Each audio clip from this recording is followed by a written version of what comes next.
Hai semua, Assalamualaikum. Selamat datang ke Bulletin Gadget edisi terakhir untuk bulan Ramadan tahun ini. Kejap je aku rasa kan. Pejam celik, bangun sahur, buka puasa, tahu-tahu dah dekat nak raya. Korang kat luar sana puasa penuh ke tak?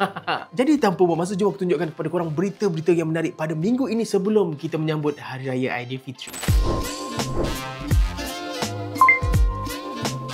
GPT-4o gempak tapi kena tangguh. Pada minggu ini, OpenAI baru saja memperkenalkan penjanaan imej GPT-4o dalam ChatGPT, yang mana ia membolehkan pengguna untuk mencipta imej yang berkualiti tinggi hanya melalui arahan teks sahaja. Yang menariknya, model ni dia lebih canggih, mampu menghasilkan teks dalam imej dengan lebih tepat serta boleh edit ataupun mengambil inspirasi daripada imej yang korang upload. Namun disebabkan perincian dia tu yang lebih tinggi, proses penjanaan imej ni mengambil masa yang agak lama hingga 1 minit. Selain itu, OpenAI juga memastikan ketulusan dengan menyertakan metadata C2PA dalam setiap imej yang dihasilkan supaya orang boleh tahu imej tu dihasilkan oleh GPT-4o. Tapi sayang sekali ada berita yang kurang best. OpenAI kini menangguhkan pelancaran ciri tersebut untuk pengguna percuma macam kita semua. CEO OpenAI, Sam Altman, mengakui bahawa permintaan terhadap alat ni jauh melebihi jangkaan mereka. Malah sejak pelancarannya, media sosial dibanjiri dengan gambar-gambar bertemakan Studio Ghibli, termasuklah yang dihasilkan oleh Altman sendiri. Buat masa ni, ciri tersebut hanya tersedia untuk pengguna GPT Plus, Pro dan Team sahaja. Manakala untuk pengguna percuma hanya boleh menggunakan penjana imej Delta-E sahaja. Bilakah kita akan dapat cuba?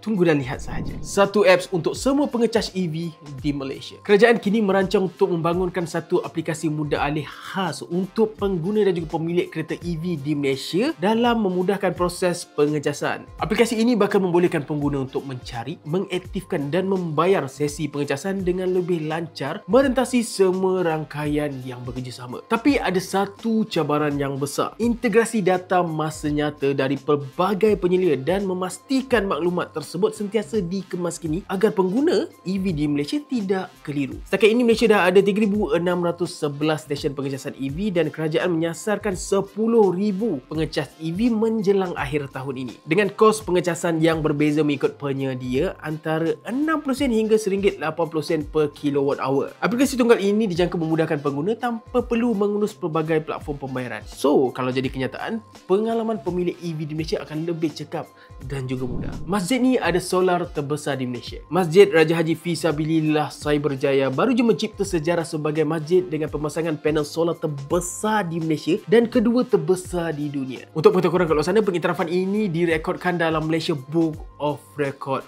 Gempak baik. Untuk korang yang tidak tahu, masjid ni dilengkapi dengan 862 panel solar yang dipasang di atas bumbung seluas 2,227 meter persegi dengan kapasiti 500 kilowatt peak. Hasilnya, masjid tersebut dapat jimat kos elektrik hingga RM4.5 juta dalam 21 tahun ataupun kira-kira RM17,800 sebulan. Tambah lagi, Masjid Raja Haji Fisabilillah dekat Cyberjaya ni bukanlah masjid yang biasa kerana ia dikenali sebagai masjid hijau pertama di Malaysia. Dengan reka bentuk yang moden dan konsep kelestarian, ia mampu menampung sekitar 8,300 jemaah pada satu masa. Sekarang kita dapat lihat teknologi hijau pada masjid. Memang luar biasa. Proton umum EV baru siap sindir Pro 2. Nampaknya Proton bakal memeriahkan lagi pasaran EV di Malaysia ni. Dalam satu majlis berbuka puasa dengan media baru-baru ini, Proton telah umumkan yang mereka akan melancarkan model kedua kenderaan elektrik mereka, EMAS, pada tahun 2025 ni juga. Tapi yang membuatkan ia lebih menarik, timbalan CEO Proton, Encik Roslan Abdullah, sempat pula bagi sindiran manja dekat Pro 2. Katanya bateri untuk EMAS ni akan datang terus sekali dengan kereta. Dan bukan macam plan pajakan bateri Pro 2 tu. Wish, pedas mat. Tapi persoalan sekarang macam ni kan, rupa bakal kereta EV Proton yang baru tu. Ramai yang dah teka dan beranggapan bahawa ia akan berasaskan daripada model Sing Chuan daripada Geely. Tapi jangan risau, apa-apa pun kita tunggu dan lihat saja nanti. AI ambil alih kerja manusia.